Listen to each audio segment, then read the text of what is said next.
अब हम लेते हैं एग्जांपल्स कूलम्ब्स लॉ पे, क्योंकि बिना एग्जांपल के फिजिक्स में कुछ भी समझ नहीं आता। ठीक है, एक सिंपल सा एग्जांपल लेता हूं पहले मैं। दो चार्जेस हैं, ये Q ये 2Q, इनके बीच का डिस्टेंस A है,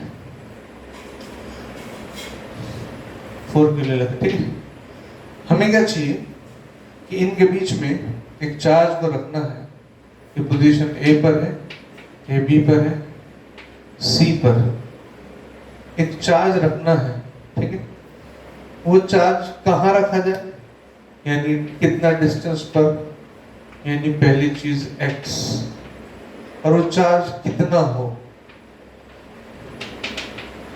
जिससे कि ये सिस्टम इक्विलिब्रियम में आ जाए। इक्विलिब्रियम मतलब तीनों अपनी जगह से हिले ना, बराबर। अब इसमें दो स्टेप्स हो गए, दो अननोन्स हैं, तो हमारे पास एटलीस्ट दो इक्वेशंस होनी चाहिए। ये x हो गया तो ये a माइनस एक्स हो गया। इक्विलिब्रियम में है तो उस कंडीशन में तुम किसी को पकड़ लो, a को, b को या c को, उसमें नेट फोर्स 0 होना चाहिए। अब यहां पर मैं a को पकड़ता हूं, a पर b से जो फोर्स है वो इस तरफ हो, रिपल्सिव, यानी एक बात तो पक्की हो गई कि नेगेटिव होना चाहिए ताकि ये इसको खींच सके, यानी F on A due to B ये किस तरफ है, लेफ्ट साइड। मैं ऐसे शो, मैं प्रोडक्ट के चक्कर में भी नहीं पड़ते, तो F on A due to C ये कहाँ होनी चाहिए, राइट साइड, सो दैट 0, मतलब मैग्नीट्यूड में FAB FAC बराबर होने चाहिए। अच्छा, AB कितना है, KQ 4Q by A square, और ये होगा KQ Q dash by x square. यहाँ से K कैंसिल, एक Q कैंसिल, और हमारे पास Q डैश आता है 4Q by A square x square.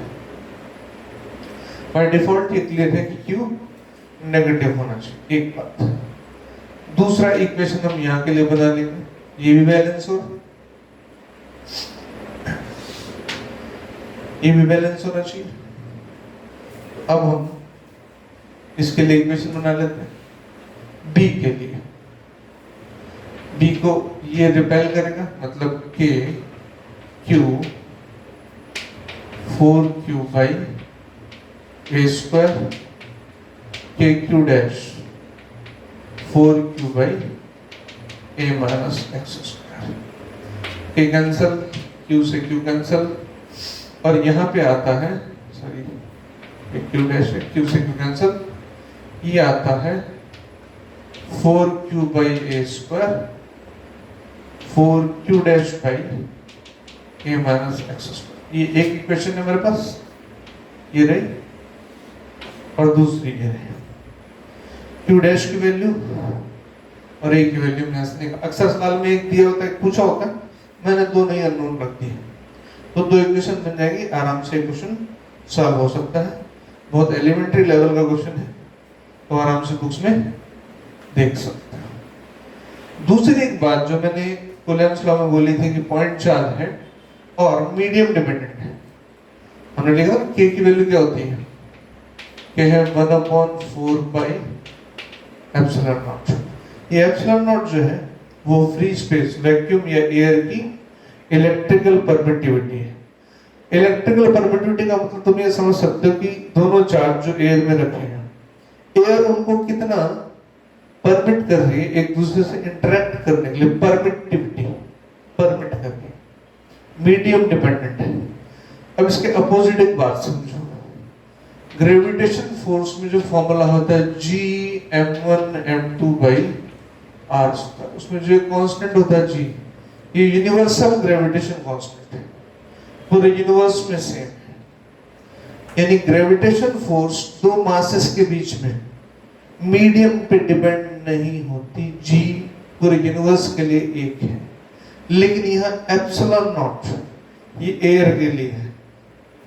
अगर मेरे पास कोई भी मीडियम है ये मीडियम हो गया, इसकी डिस्टेंस सपोज ए है, डी है, जो भी है, यहाँ चार्ज Q1 है, यहाँ Q2 है। इसकी अपनी जो एटॉमिक स्ट्रक्चर है वो इन दोनों के बीच के इलेक्ट्रोस्टैटिक इंटरेक्शन को गवर्न करती है, तो मीडियम डिपेंडेंट ये फोर्स हो जाती है। तो उसमें फिर ये जो एप्सिलॉन नॉट है उसकी जगह एप्सिलॉन m आ जाता है, परमिटिविटी ऑफ द मीडियम। यानी अब फॉर्मूला हो जाता है F equals to K Q1 Q2, यानी मैं इसको K डैश लिख देता हूँ या डायरेक्ट लिख देता हूँ, 1/4 pi epsilon m d square medium की परमिटिविटी। मतलब इसको एक और चीज से भी डिफाइन करते हैं कि epsilon m upon epsilon naught r,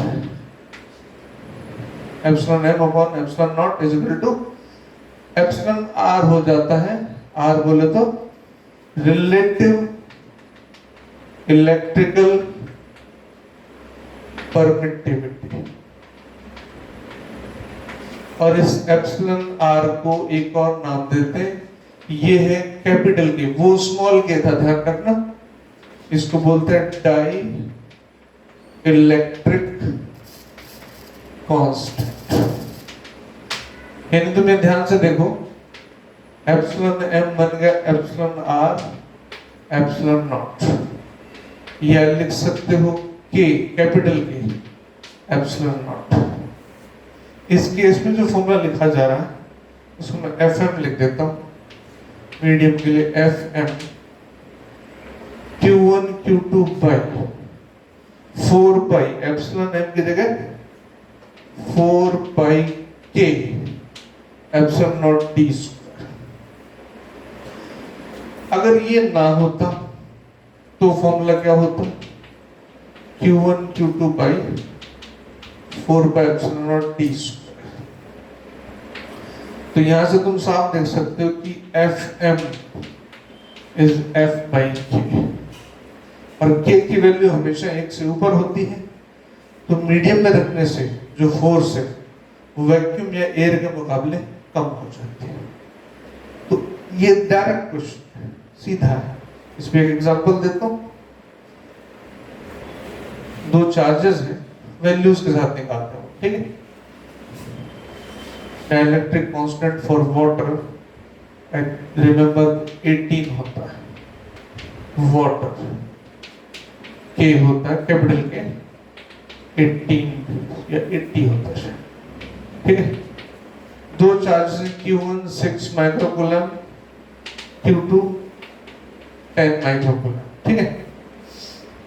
इनके बीच का डिस्टेंस है 2 मीटर्स, वाटर में है, तो फोर्स कितना होगा यहां तो मैं बताता चलूं, 1/4 पाई एप्सिलॉन नॉट की वैल्यू 9 × 10⁹ होती है। यूनिट एक बार मैं नेक्स्ट क्लास में, तुम सोचना, नेक्स्ट क्लास में डिस्कस करूंगा, ये इसकी वैल्यू होती है, ठीक है। तो अब यहां पर इसको सॉल्व करना है, तो हमारे पास फॉर्मूला है Fm Q1 Q2 by 4 pi epsilon m d square, लेकिन एप्सिलॉन m की जगह हम क्या लिख सकते हैं,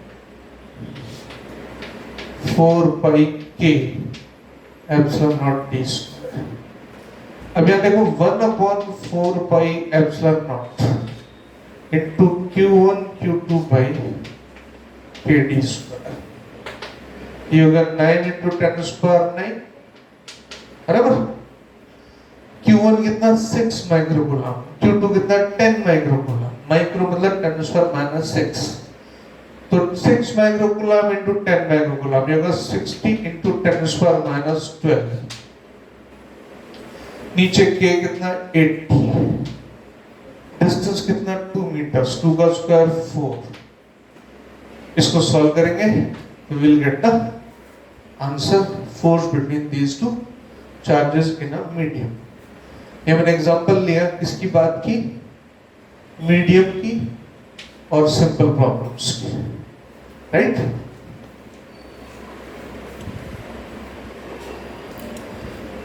अब एक टाइप का और सवाल कर लेते हैं।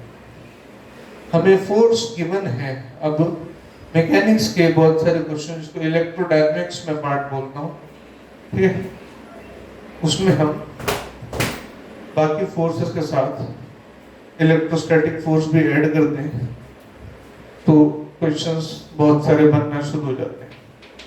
एक बहुत ही कॉमन क्वेश्चन है, दो चार्जेस हैं,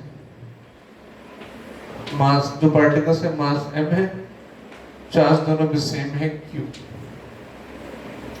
ऐसे सस्पेंड किए, मान लो दो पार्टिकल, तो चार्ज नहीं था तो साथ साथ रहेंगे, कुछ चार्ज दिया सेम तो रिपेल करेंगे, रिपेल करके कहीं जाके स्टेबल पोजीशन में आ जाएंगे, आ ही जाने चाहिए।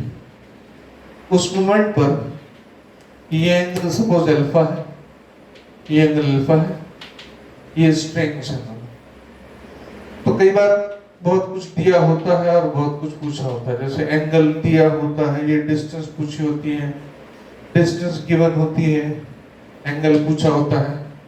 मैं स्ट्रेट फॉरवर्ड यहाँ पर एक सिचुएशन बताता हूँ, एफबीडी बनाता हूँ, कुछ भी पूछा जाए हम कभी भी निकाल सकते हैं। अब दो पार्टिकल्स हैं ए और बी, किसी भी एक को पकड़ लो, एक को पकड़ते हैं, देखो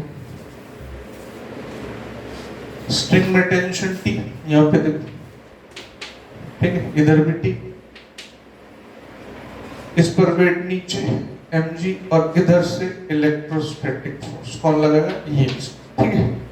मैं इधर बनाता हूँ दोबारा से, mg नीचे, इलेक्ट्रोस्टैटिक फोर्स इधर। अब एक ही बात है बस यहाँ पर, बस देखो ये एंगल अल्फा है तो ये भी अल्फा होगा। mg और fe ऑलरेडी x y के अलॉन्ग है, t के कंपोनेंट्स लेने की जरूरत है, t cos alpha, t sin alpha. दूसरे पार्टिकल के लिए लोगे तो भी सेम आएगा, तो यहाँ हो जाता है t sin alpha is equal to fe। अब fe क्या है, इन दोनों के बीच का electrostatic force, fe kq square by D square. और दूसरा क्वेश्चन है t cos अल्फा, दूसरी इक्वेशन ये बन गई, डिवाइड कर दो tan alpha fe upon mg। ये स्टैंडर्ड रिजल्ट है, कुछ भी क्वेश्चन पूछा हो तो उसमें जवाब कर सकते हैं। इसके बाद नेक्स्ट क्लास में थोड़े से एडवांस्ड क्वेश्चन पे आऊंगा, ताकि इसके वेक्टर फॉर्म और भी कई चीजें हम क्लियर कर सकें।